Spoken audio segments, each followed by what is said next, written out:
Muy buenas, estimadas estudiantes de la materia de interculturalidad y plurinacionalidad. Sean bienvenidos nuevamente a este grupo de entrevistas que estamos realizando con diferentes actores, actoras, líderes, lideresas sociales que nos van mostrando desde su perspectiva el tema de la interculturalidad, que nos ayudan a discutir el estado plurinacionalidad y la plurinacionalidad. El día de hoy tengo el gusto de invitar a nuestra muy querida Isabel Padilla. Ella es antropóloga, es también secretaria de la Pastoral Social Cáritas y es miembro eh, de la Pastoral Afroecuatoriana. Ella tiene, trabaja a nivel nacional, es una activista muy reconocida, muy querida también en varios ámbitos.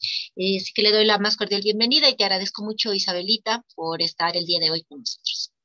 Bien, muchísimas gracias, Daniela, por esta oportunidad que me das para encontrarnos y sobre todo para hablar temas que nos convocan. Muy bien, gracias, Isabelita. Vamos a entrar de lleno con el trabajo que tú has venido haciendo en Esmeraldas, donde hemos visto, tú precisamente has trabajado en estos temas respecto a la palmicultura, ¿no? Que está afectando pues el sector de San Lorenzo. También vemos que hay un tema de la actividad minera que está trayendo ciertas cuestiones de violencia en Esmeraldas y en general, ¿no? Que ha sido el tema de las luchas de las poblaciones de la zona norte en Esmeraldas. ¿Puedes contarnos un poco qué está pasando, de qué se trata? Tú desde dónde has visto también esta perspectiva, cómo se ha ido desarrollando. Cuéntanos, Isabelita. Precisamente los pueblos afrodescendientes de la zona norte de Esmeralda han venido siendo discriminados durante muchos años. Y eso se debe primero a la maderera, luego a la palmicultora y también a la extracción del oro. Y frente a toda esta realidad, como Pastoral Social Cáritas del Vicariato Apostólico de Esmeralda, he trabajado con Monseñor Eugenio Arellano Fernández, quien ha sido obispo de Esmeralda hasta el año pasado. Ahora tenemos un nuevo obispo, Monseñor Cramery, que también estamos trabajando en esta misma línea de defensa de los territorios ancestrales. Han llegado grandes terratenientes que han acaparado las tierras de la zona norte y han despojado a los campesinos de sus territorios. Y al punto de criminalizarlos, es decir, los han enjuiciado y eso asusta a las personas, asusta a las comunidades, porque cuando tú tienes un juicio, te da miedo tu familia y sobre todo toda la violencia que lleva el extractivismo. Y no solamente eso, sino que te contaminan todo el ambiente, te contaminan las aguas, los ríos están envenenados y sobre todo van dejando destrucción en la ecología, destrucción en el medio ambiente. Y las personas se enferman, por algunos motivos, ¿no? Y sinceramente eso lo hemos descubierto y hemos dicho que es un racismo, ¿no? Es un racismo ambiental donde el Estado ha dejado a todas estas personas a su suerte, ¿no? Y es allí donde como iglesia hemos estado acompañando y sobre todo liderando esta lucha en la cual no hemos estado solos, sino que también Acción Ecológica nos ha ayudado con todos sus abogados y también sus conocimientos para liderar esta temática. Y hasta ahora tenemos un juicio, o sea, hemos presentado unas medidas cautelares, el juzgado multicompetente de San Lorenzo, unas medidas cautelares que era simplemente por 3 meses, y van 10 años, y hasta ahora no, la justicia ha tardado, o sea, es un retardo en la justicia, y eso vemos que sucede en estos pueblos que están indefensos y que no tienen quien los ayude, ¿no? quien los acompañe y por eso las políticas públicas no llegan a estas comunidades. Es decir, que hay políticas públicas que eventualmente, digamos, eso está presente en la Constitución, ¿no? Que, por ejemplo, hay que pedir permiso a los territorios, sobre todo cuando uno está en territorios ancestrales, tiene que pedir permiso a la comunidad para poder hacer cualquier intervención en los territorios. Eso no está pasando en Esmeraldas. Claro, efectivamente, nosotros somos parte del Ecuador. La Constitución reconoce al pueblo afrodescendiente, al pueblo indígena, al pueblo montubio, al pueblo mestizo, ¿no? Y sin embargo, ha dejado abandonado todas estas realidades. Y como pueblo exigimos, ¿no? De alguna u otra manera, atención, ¿no? Atención en educación, atención en salud, atención en vivienda. Y eso no se está dando. Más bien a las personas las están obligando a salir de sus territorios y luego van a las grandes urbes a ocupar cinturones de miseria, cuando en sus territorios tienen de todo, ¿no? Porque la gente, tú sabes, allá tiene toda la naturaleza en la cual ha nacido, donde su cultura, ha recreado su cultura, donde tiene su propiedad. Y sin embargo, están en las grandes ciudades y ahora vemos la violencia, ¿no? Porque también la violencia ha llegado a estos territorios. Nosotros somos frontera. Colombia tiene sus propios problemas y esos problemas nos los ha endosado. Y cuando digo nos ha endosado es porque toda esa guerrilla, toda la droga, todas esas violaciones a los derechos humanos, que nosotros pensábamos hace unos años que no nos iba a pasar nada. Y sin embargo, ahora estamos viviendo toda esta realidad, porque son capitales que se lavan en nuestros territorios, ¿no? La minería ha traído eso, ¿no? Que vienen, compran tierra, matan, asustan, ¿no? Y nadie defiende a la gente ancestral, a la gente que ha cuidado, porque hemos sido guardianes de los territorios, ¿no? Todo el Chocó andino, todo eso ha sido lleno de historia, y esas historias ya no se las puede contar. Tú sabes, como antropóloga, que venimos de una tradición oral, donde la gente ha podido transmitir de generación en generación toda esa forma de vivir, cómo llegaron los primeros ancestros y cómo defendieron, cómo han luchado en las independencias, porque hemos sido parte, no de ahora, sino de siempre, hemos estado en la construcción de este Ecuador. Y sin embargo, vemos que no se está tratando al pueblo afrodescendiente como un pueblo que tiene todo y que ha dado demasiado. Ha dado mucho a la cultura, ha dado mucho al deporte, ha dado mucho a la construcción social, política de lo que ahora es el territorio ecuatoriano. Tú mencionabas, decías que se han organizado formas como de cuestionar estos procesos. ¿Cómo está participando la gente, los pobladores que están viviendo directamente estas formas de violencia que nos estás contando? ¿Cómo están participando de estas luchas? La población tiene miedo. La población es pasiva.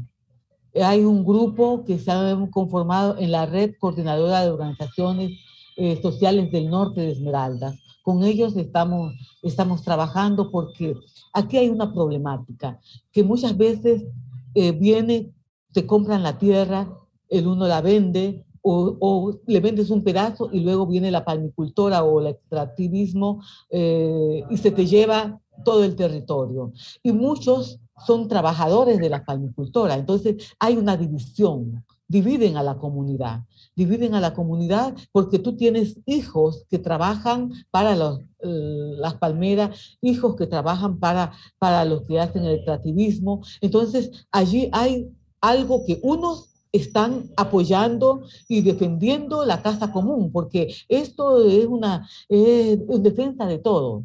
O sea, el territorio o la ecología o el medio ambiente es para todos, porque si tú no tienes territorio, no tienes nada. Es como que si no tienes una casa, ¿dónde vives? Vives en el aire, vives fuera. Entonces, allí hay una división, pero con los que están luchando, nos hemos organizado en la Red CONE y esta está liderando todos estos procesos, está liderando todos estos procesos junto con la Defensoría del Pueblo. La Defensoría del Pueblo del Ecuador es la que apoya con todos los abogados y también Acción Ecológica para defender estos territorios ancestrales, porque llega la gente de afuera y luego creen que nadie cuidó. Y esos territorios han sido pagados por los pueblos afrodescendientes, porque no es gratis. A los negros no se nos ha dado nada gratis. Todo ha sido a base de lucha, de conquista, de esfuerzo, ¿no? Porque sí, somos parte de una constitución. Hay una agenda de igualdad del decenio, donde la ONU dice justicia, reconocimiento y también habla de desarrollo. Cuando nosotros decimos reconocimiento, decimos, no, lo que tiene que hacer es repararnos. O sea, es una reparación que se tiene que exigir al Estado. Porque, ¿qué pasó? Esto es una historia larga de desarraigo de África traído en condiciones infrahumanas, luego tú llegas a un pueblo donde construyes una nueva historia y una nueva familia, luego ha sido una población esclavizada, luego cuando te dan la libertad, le pagan al que te esclavizó y al otro, al que ha sido esclavizado, nada, sin educación, sin tierra, y luego tienes que seguir trabajando para quien te ha esclavizado. O sea, te lo digo de esta forma porque la reparación tiene que venir con todo, ¿no? Tiene que ser a nivel político, a nivel económico, ¿no? A nivel cultural, o sea, tiene que haber un derecho. Es verdad, tú me dirás a este punto, pero la Constitución dice que todos tenemos derecho, porque es verdad, tenemos la Constitución del 2008, es garantista, es una que nos debe de garantizar, pero no garantiza a la población afrodescendiente. Ha sido una lucha constante y vemos que aunque hay una riqueza en nuestros pueblos, todo sale. Sale la madera, sale el cacao, sale todo, sale el oro, y lo que queda es pobreza. O sea, hay un empobrecimiento que se llevan a las grandes ciudades o al Estado, pero en las poblaciones no queda absolutamente nada. Y eso lo vemos, las estadísticas, si tú ves, la población afrodescendiente es la que menos tiene en educación, menos tiene en salud, lo que menos tiene en todo, en todo. Y esa es la lucha en la que estamos, sobre todo los pueblos y las organizaciones del Ecuador, porque no es que solamente hay la Constitución, también hay un Consejo Nacional para la Igualdad, ¿no? Se ha creado, o sea, Ecuador no necesita, los negros no necesitamos más leyes, ya hay leyes suficientes. Lo último fue en el 2016 que hicimos toda una agenda, se preparó toda una agenda para lo que te mencionaba, el reconocimiento, la justicia, el desarrollo, y todo quedó en papeles. A Guayaquil fue el presidente Correa, estuvo allí, luego hubo un decreto, no 915, que decía aplíquese, pero luego no hay recursos. No hay recursos para la aplicación. Entonces, donde vemos que no se aplica, no se aplica porque la Constitución lo dice, hay todo, pero sin embargo no hay la aplicación de esa justicia que reclamamos. Justamente hablando del tema de reparación, John Antón dice que la importancia de las acciones afirmativas y las reparaciones son un mecanismo clave de la inclusión ciudadana, de la mitigación de la pobreza y la superación del racismo. Tú nos muestras también que este es el camino. Pero ¿por qué esto de las acciones afirmativas y las reparaciones son el camino para conseguir un poco de justicia histórica? Es que de allí nace todo, ¿no? Porque esta reparación es un conjunto de acciones legislativas y también administrativas, ¿no? Y que es allí donde debe haber el propósito de remediar estas situaciones que han sido de desventaja. O sea, ha habido una desventaja, ¿no? Y esa desventaja nos tiene que dar ciertas oportunidades. Y cuando hablamos de reparación, ahí es donde hablamos que no solamente tiene que haber una voluntad política, y esa voluntad es la que no hay, ¿no? Y sí, decimos que tiene que ser económica, económica, porque es lo único que nos va a permitir a nosotros tener cómo equipararnos, ¿no? Y también los derechos, ¿no? Que estén los derechos sociales, económicos, políticos, sociales, o sea, todo, ¿no? Y eso es lo que está en papeles, porque desde la ONU habla del reconocimiento, habla de la justicia, pero cuando yo te manifiesto que estamos luchando durante 10 años por unas medidas cautelares que dice, tienen que dar agua, y no hay agua. Dice que tienen que tener una buena salud, y la gente está sin una salud adecuada. Dice que tiene vivienda y no hay vivienda. Los ríos, como te manifestaba, están contaminados. Los vías de acceso, donde las personas no pueden sacar sus productos, ¿no? No pueden sacar lo poquito que consumen. Y luego también siembran y no hay quien te la comercialice, o sea, ¿dónde venderla? Entonces llegan los grandes terratenientes, se te llevan todo. El cacao, el mejor cacao de aroma está en la zona norte de Esmeralda. Y sin embargo, nos regresa a nosotros el chocolate caro, ¿no? Caro, venido de Suiza o de cualquier otra parte del mundo, cuando aquí en Esmeralda se debería hacer toda esa producción, ¿no? Si la siembra, la cosecha y luego la industrialízalo. Pero ¿cómo lo vas a industrializar si ni siquiera tienes agua potable? Y no solamente en el campo, aquí en la ciudad también es otra problemática, que seguramente escucharás las noticias, entregaron 130 millones de dólares para el agua y agua no tenemos, ¿no? Entonces, por eso decimos, hay una voluntad política para que diga, si esto se debe hacer, y exigibilidad, sobre todo de estos derechos que nos han sido, como quien dice, negado, porque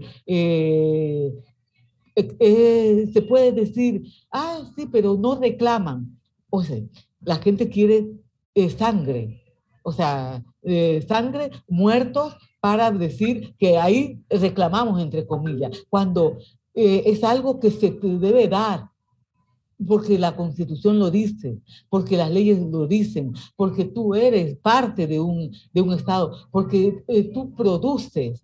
Acá es donde están los ríos, mares, sale todo el marisco y no hay una tunera, no hay empresa.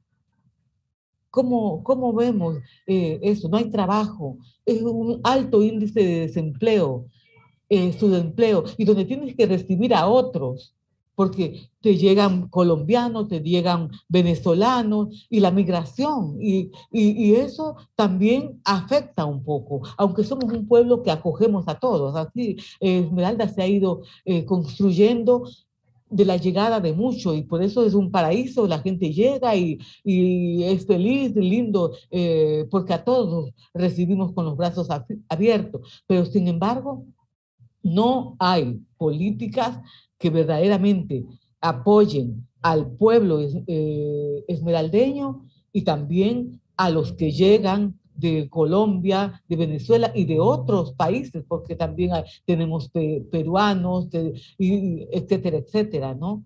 Haitianos, cubanos, o sea, hay de todo en Esmeraldas, ¿no? Entonces, yo sí creo que esas acciones afirmativas deben, deben ser un punto de referencia donde haya ese desarrollo. Y cuando hablo de desarrollo, me refiero no solamente a las grandes empresas que pueden llegar para sacarte todo, sino que la gente tiene que vivir con dignidad. O sea, dignidad, pobres, pero digno, una casa bien puesta, con los servicios necesarios, agua, luz, teléfono. Los chicos tienen que ir a los árboles a ver dónde hay para conectarse. Tú sabes, hemos vivido 2 años de pandemia. Nos ha afectado al mundo, pero la población afrodescendiente ha sido una de las más abandonada, o sea, una donde el COVID demostró que es una de las que tiene menos posibilidades, porque la educación lejos, allí no llegan. Hay chicos que si el analfabetismo estaba, ahora no sabemos las estadísticas, pero sinceramente, ¿cuánta gente se quedó sin acceso a la escuela, al colegio y a la universidad? Ya lo teníamos porque había un alto índice de jóvenes que no podían ir a la universidad. Y con la pandemia esto se ha incrementado. Y es allí donde el Estado y el gobierno debe apuntar a decir, no, esta es una población ecuatoriana y debe ser atendida como prioridad. Uh-huh. Bueno, lo que me cuentas, además de siempre nos conmueve saber que vivimos en un país tan equitativo, pero una de las preguntas, y creo que uno de los retos también para pensarlos desde la antropología, es cómo lograr ese estado plurinacional, intercultural, si hay aún una matriz ideológica y de acción que sigue sin tomar en cuenta y sin importarle las demandas políticas, económicas, ambientales, laborales de los pueblos afrodescendientes. ¿Cómo lograr entonces el Sí, tú dicho sabes país intercultural? que la interculturalidad y la plurinacionalidad es un modelo basado en el respeto a la diversidad, ¿no? Y si no hay ese respeto a la diversidad cultural, no hay el respeto a una promoción de la cultura, ¿no? Del pasado, presente, o sea, del contexto, de todo lo que yo te estoy hablando, ¿no? ¿Cómo podemos relacionarnos con los otros, con las otras culturas, si estamos en minoría?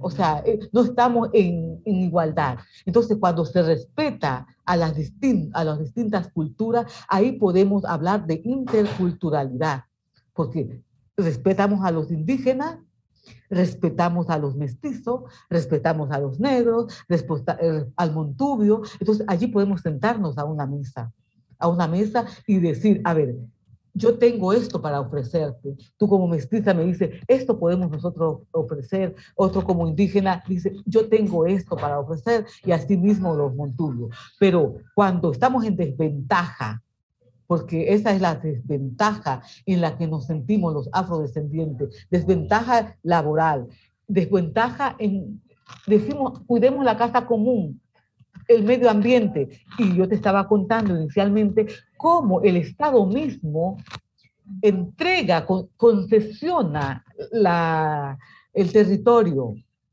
¿no? ¿Cómo es el Estado mismo que entrega para que la palma aceitera acapare, y sobre todo es el Estado mismo que enjuicia a los propios dueños de su territorio? O sea, aquí hay grandes desafíos. Entonces, cuando yo te decía que tenían miedo los mismos comuneros, porque enjuiciaron primero a 7 de la comunidad Barranquilla, que están luchando por el tema de la palmicultora. porque les ha destruido, se les ha llevado todo. Y luego la palmicultora, cuando ellos quisieron defender su territorio, es la palmicultora que viene y los enjuicia a ellos. Y la justicia que sabe y que conoce que esos son territorios ancestrales, que han vivido estos comuneros, les manda a pagar $350,000 a 4 personas que a duras penas siembran y cosechan el cacao y sobre todo trabajan en su pedacito de tierra. ¿Cómo se garantiza la vida de esas personas si están enjuiciados? Anteriormente habían enjuiciado en Whitby, donde conoces perfectamente porque has ido a la Semana Santa, a Roland Merlin, a Manuel Caicedo, a 2 más. Los enjuiciaron también. Ellos llegaron, llegó la palmicultora y ellos dijeron, no, aquí no entran. Y luego la maquinaria la detuvieron. ¿De qué los acusaron a los comuneros? De ladrones que habían robado, y viene la justicia, los enjuicia a ellos que habían ya retenido porque le estaban dañando sus plantaciones. Entonces yo veo que hay una desigualdad grave y grande aquí, ¿no? Entonces no podemos sentarnos a una mesa de negociación así. Tiene que haber esa diversidad que hablábamos del modelo intercultural para yo hablar, tú hablar, y cada uno desde su pueblo, ¿no? Desde su historia, desde su cultura, decir, estamos verdaderamente en un país que no es racista, en un país que no es discriminatorio, en un país que no excluye. Y lo que sí podemos ver para las poblaciones afrodescendientes es que hay racismo, hay discriminación y sobre todo hay exclusión. Exclusión porque no somos parte de las políticas públicas, porque lo que se nos da es migajas, cuando tenemos derecho como pueblo a que se nos dé lo que nos corresponde. Somos el 7.2% de la población del Ecuador. Es un número grande y eso lo dijo el último censo que se hizo. Entonces, como 7.2% tiene que decir el gobierno de los estados, esto es lo que le corresponde a todo este pueblo. Increíble, Isabelita. Entonces, el Estado plurinacional, el Estado intercultural es una utopía. Sí, yo creo que hay muchas cosas que se pueden visibilizar, hay muchas cosas que se pueden describir, pero yo lo que digo es que las comunidades tienen saberes, las comunidades tienen algo y sobre todo los pueblos tienen mucho que ofrecer. Y es el Estado o los gobiernos de turno los que no han permitido ese desarrollo. Y no lo hablamos solamente de Ecuador, es una cosa que viene de toda América Latina. Lo que yo te estoy contando le está pasando a todas las poblaciones donde están los afrodescendientes. Yo te decía que soy parte de la red latinoamericana y del Caribe, sobre todo en el tema, hacemos siempre encuentros de afrodescendientes. Y estas historias las vivimos todos los pueblos. Y por eso la ONU, entre comillas, decretó 10 años para que pudiéramos desarrollarnos. Ya pasaron 6, pero no ha sucedido absolutamente nada. Fue el 2015, estamos en 2021, pero nada ha sucedido y ni siquiera después del decreto 915 que dijeron sí, hay que hacer algo desde Ecuador. No lo vemos, no lo palpamos porque la justicia sigue fallando. Si tú mira las cárceles, la población más grande de presos son los negros, no vamos a entrar en ese tema, pero los desempleados, la mayor parte de mendigos, gente que está en la calle pidiendo, son la población afrodescendiente, no solamente en Esmeralda, está en Guayaquil, está en Quito. ¿Cuáles son los lugares que ocupan? Están en lugares de alto riesgo, ¿no? Se criminaliza fácilmente solamente por un color de piel, ¿no? Entonces, es grave, es grave la situación que vivimos la población negra, pero creemos que si la política pública, que es la que verdaderamente debe ayudar, porque no lo podemos hacer las pequeñas organizaciones. Una golondrina no hace verano, tiene que ser política de Estado. Tiene que ser una política que verdaderamente haya una voluntad de hacerlo. Si no hay voluntad, pasarán otros 10 años y la población seguirá más pobre, más discriminada, porque el racismo es estructural, es de estructura, está metido en esa estructura que sinceramente no ha sido fácil, por mucha lucha, por muchas cosas que hagamos, no ha sido fácil desaparecer. No ha sido fácil para las organizaciones, que tenemos bastante. Tú ves, ahorita hicimos el regreso al Palenque, es decir, donde llegaron los pueblos, los primeros, Alonso de Illescas, y allí se reunió a más de 300 personas, muy bien, buscando reivindicación, diciendo, muy bien, nosotros llegamos aquí y aquí hemos puesto nuestra semilla y ahí nos hemos ido por todo el país. Los negros estamos en todo el país, ¿no? Eso, luego se hizo anteriormente el día 3, el Santo Negro de Canchimalero, también va toda la gente porque es cultural, ¿no? Entonces hay historia, hay cultura, ¿no? Hay muchas cosas que ofrecer.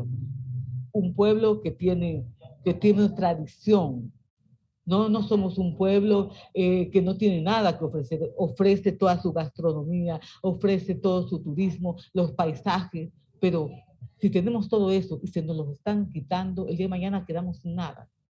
O sea, porque es allí donde ahorita ya no se puede entrar fácilmente porque tienes que pedirle permiso en tu propio territorio, le tienes que pedir permiso a los que están sacando el oro y a los que han sacado ya la madera y los que han sacado toda la palma, ¿no? Es otra vegetación la que encontramos ahora. Y la gente fue guardiana durante años, porque durante años cultivaba y sabía que venían otros y que todos no nos podíamos gastar nosotros, todos no nos podíamos comer nosotros, porque atrás de nosotros vienen nuestros hijos, pero entra la palma, entra el y corta, acapara, desaloja y sobre todo te deja vicios ajenos y te deja la destrucción en la cual estamos viviendo actualmente. Isabelita, muy, muy conmovedor, además, debo decir, y políticamente emergente hablar de estos temas. No puede ser que en verdad sigamos hablando de cuestiones plurinacionales o peor de interculturalidad si las prácticas de poder siguen tan inequitativas, sigue habiendo tanta desigualdad como nos has mostrado tan claramente con las diversidades. Así que, Isabelita, te agradezco mucho de verdad por tu testimonio, también por tu lucha, porque tú eres una activista muy reconocida, muy querida también en Esmeraldas, y acá también, pues, Isabelita justamente es graduada de la carrera de antropología, y yo te agradezco mucho más bien por tu trabajo y por supuesto por el tiempo que nos has dado para poder conversar con nosotros. Esto será pues, para nuestros estudiantes, creo yo, un espacio necesario para rever, para repensar y reflexionar el quehacer antropológico. Gracias, Isabelita. Yo agradezco mucho a ti por esta oportunidad. La Universidad Salesiana me ha dado muchos conocimientos. Quiero mucho a la universidad y estos son los aportes que podemos dar a la sociedad ecuatoriana, sobre todo a la problemática que estamos viviendo, para que también conozcan, ¿no? Y también para que nos apoyen en esta lucha que hemos emprendido. Siempre cuenta con nosotros, Isabelita. Un abrazo y que tengas una buena tarde. Que estés muy bien. Chao, Isabelita.